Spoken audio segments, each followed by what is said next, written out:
My journal site definitely helped me.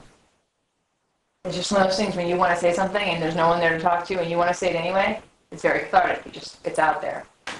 You know someone might be reading it.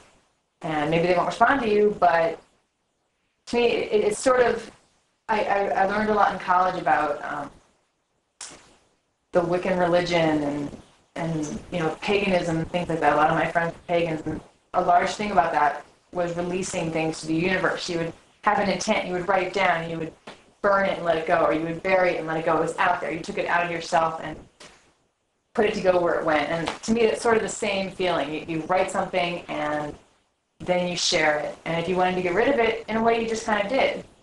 If you still want it around, it's however you look at it. But so the large site definitely for me worked that way. And I do think about what I write. I'm not an obsessive editor about it, so I'm pretty much aware of what goes out. I also have a lot of years of experience writing, so I consider myself fairly good at it. So it's not very often I'm misunderstood.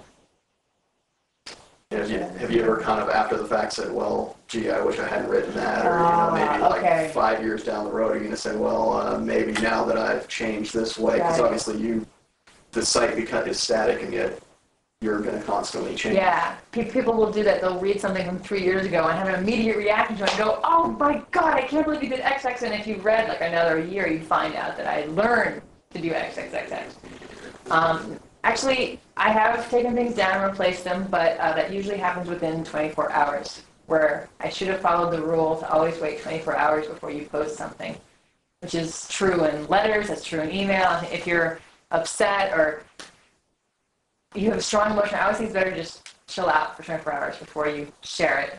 And the times I wanted to change something and have, it's when I didn't follow my own rule and decided, you know what, that's a little bit too much about this one person, or that's a little bit too much about me, or that's not really how I feel about it now, and I'll go back and change it.